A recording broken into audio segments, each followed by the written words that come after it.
Selamat pagi Sobat Investor, berjumpa lagi dengan saya Yulistio Pratomo pada Ticker Talk edisi Rabu 15 Oktober 2025. Sobat Investor, indeks harga saham gabungan atau IHSG kembali mengalami tekanan selama 2 hari berturut-turut pada perdagangan kemarin setelah menyentuh rekor all time high di level 8.257,86. Indeks pada penutupan bursa Selasa 14 Oktober 2025 parkir di level 8.066,52 atau terkoreksi signifikan sebesar 1,95%. Hampir semua sektor memerah, mulai finance yang terkoreksi 2,9%, serta transportasi dan infrastruktur yang masing-masing minus 3,99% dan 2,53%. Dari sisi global, fokus pada investor tertuju pada rilis data ekonomi Amerika Serikat dan laporan bank-bank besar di tengah berlanjutnya government shutdown. Arah kebijakan The Fed akhir tahun akan diuji melalui sejumlah indikator penting seperti retail, sales PPI, serta data manufaktur di saat ketidakpastian global meningkat. Kemudian tensi perdagangan antara AS dan Cina kembali memanas. Beijing resmi menerapkan pungutan biaya pelabuhan untuk kapal-kapal berbendera AS yang segera dibalas oleh Presiden Trump dengan ancaman tarif sebesar 100% terhadap produk asal Cina. Perpaduan faktor domestik dan eksternal inilah yang menjadi penentu dinamika pasar pada pekan yang penuh gejolak ini. Lantas, sentimen apa saja yang turut mempengaruhi pergerakan IHSG kemarin dan seperti apa proyeksinya pada hari ini? Apakah masih terpengaruh oleh situasi politik belakangan ini? Untuk mengetahuinya, kita sudah tersambung langsung dengan Mas Reza Fahmi Riawan selaku Head of Retail Marketing and Product Development Division PT Henan Putirai Asset Management. Selamat pagi Mas Reza. Pagi Mas Momo, apa kabar? Apa kabar? Baik sekali Mas. Bagaimana hari ini Mas, kondisi porto Anda? Masih terngiang-ngiang penurunan kemarin Mas. Siap. Baik Mas, kalau misalkan menurut pengamatan Anda, kira-kira apa yang menjadi faktor yang menyebabkan melemahnya IHSG pada perdagangan kemarin? Silakan. Oke Mas, terima kasih. Pertama kan indeks kan terkoreksi cukup dalam ya, 1,95%.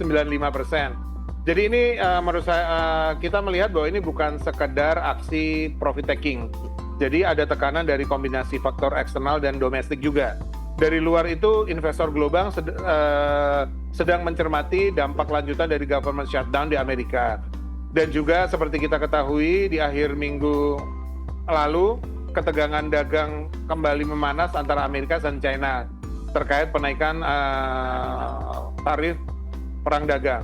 Sedangkan dari dalam negeri kita melihat adanya rotasi sektor dan penyesuaian posisi menjelang rilis kinerja kuartal ketiga emiten-emiten ini Mas. Jadi semua komponen itu jadi satu membuat modal asing sedang banyak keluar dari Indonesia Mas. Gitu Mas. Oke. Kalau misalkan kita lihat data ekonomi AS yang akan dirilis pada pekan ini kan cukup padat nih secara agenda-agenda ekonomi secara internasional dan nasional. Kira-kira indikator mana yang paling Anda soroti pada masa ini Mas? Oke, tadi sudah disampaikan sama Mas Momo, tapi kita memang menyoroti terutama mengenai retail sales dan PPI ya, Production Price Index ya. Retail sales itu memang menunjukkan kekuatan konsumsi dari masyarakat Amerika. Jadi kalau kita tahu dari data data Agustus kemarin, data terakhir, itu memang sebetulnya year on year-nya kan tumbuh 5%. Bulanannya juga plus 0,6%. Ya kita harus melihat rilis kali ini apakah menurun atau tidak. Karena kalau itu ternyata turun, efeknya akan sangat dalam juga untuk The Fed. Kemudian Production Price Index yang menggambarkan tekanan inflasi dari sisi produsen. Jadi sebetulnya dari data Agustus kemarin, memang year on year-nya naik 2,6%. Tapi secara bulanannya sebetulnya turun 0,1%. Jadi kita mau lihat besok seperti apa. Kalau datanya menunjukkan overheating, maka ekspektasi kenaikan suku bunga bisa kembali menguat. Dan itu pasti akan berdampak langsung ke pasar negara berkembang seperti Indonesia juga, Mas. Berarti Indonesia juga udah beberapa negara berkembang juga masih menantikan ya kira-kira apa langkah The Fed ya dengan mengingat data ekonomi yang terjadi beberapa saat ini ya Mas ya. Kemudian ketegangan antara Cina dan AS ini kan juga kembali meningkat nih. Kira-kira gimana Anda memproyeksikan respon pasar terhadap situasi yang tengah berlangsung?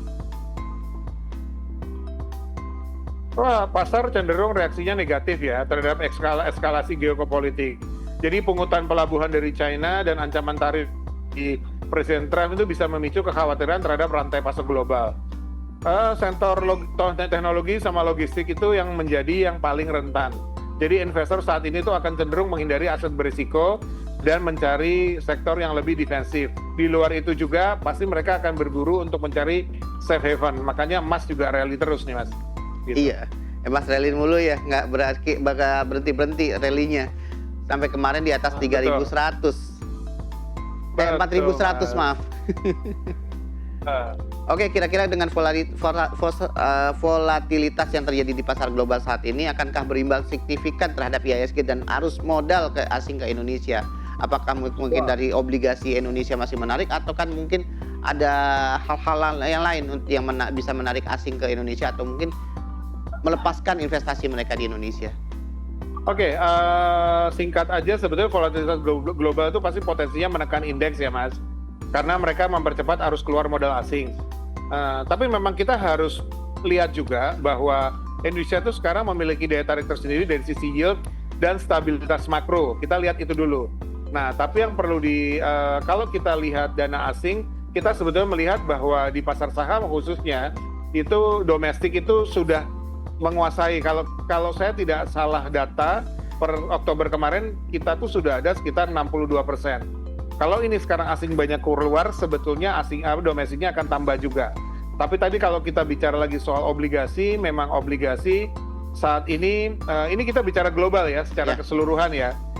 Data IMF itu menunjukkan bahwa kepemilikan asing di obligasi emerging market itu turun dari 21,9 pra-pandemi ke 15% ke akhir 2024 kemarin.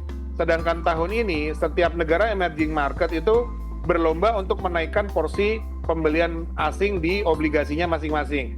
Nah, Indonesia sekarang ini masih agak reluctant nih dibandingkan negara-negara emerging market yang lainnya. Jadi kita harus menunggu supaya perbaikan kinerja pemerintah ini dapat menarik kembali dana asing untuk masuk ke obligasi kita. Kemudian dari yang dicermati kemudian adalah juga respon Bank Indonesia terhadap tekanan nilai tukar dan inflasi. Kalau BI mampu menjaga stabilitas, maka tekanannya bisa lebih terkontrol, Mas. Karena sekarang PR-nya bukan hanya dana asing, ya dengan adanya dana asing keluar, menjaga US dollar di Indonesia itu kan kursnya akan lebih complicated, Mas. Gitu, Mas. Oke. Kalau untuk investor retail sendiri, kira-kira lebih baik apa yang kita lakukan dengan kondisi yang cukup volatil pada saat ini, apalagi indeks juga mengalami penurunan lebih dari 1%, hampir 2% malah. Silakan Mas. Ya, oke. Sekarang kami menyarankan mereka untuk tetap tenang dan tidak panik selling, karena sebetulnya untuk beberapa saham yang M&A itu juga banyak yang bagus. Kita sedang menunggu banyak kapitalisasi pasar besar terkait corporate action yang akan mereka lakukan. Jadi saya menunggu hari ini, semoga mereka sudah melihat bahwa harga-harga saham-saham itu sudah cukup murah, sehingga mudah-mudahan hari ini bisa banyak yang guyur untuk beli. Kurang lebih kita mungkin harus lihatnya itu sih Mas. Baik, kira-kira dari sektor-sektor yang ada di indeks bursa, kira-kira mana yang tetap menarik Mas dalam kondisi volatil yang seperti saat ini Mas? Ya, sektor komoditi emas yang pasti aman, mendapat angin segar dari ketegangan geopolitik ya.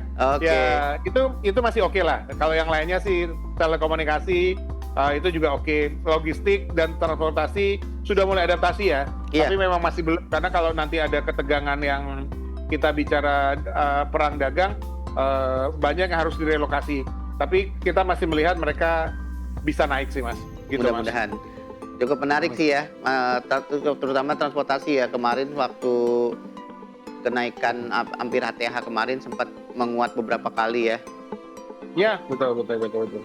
Baik, sobat investor, demikian proyeksi indeks atau IHSG pada pagi hari ini. Semoga apa yang disampaikan tadi oleh Mas Reza bisa menjadi rujukan atau bahan untuk sebelum melakukan trading pada pagi hari ini.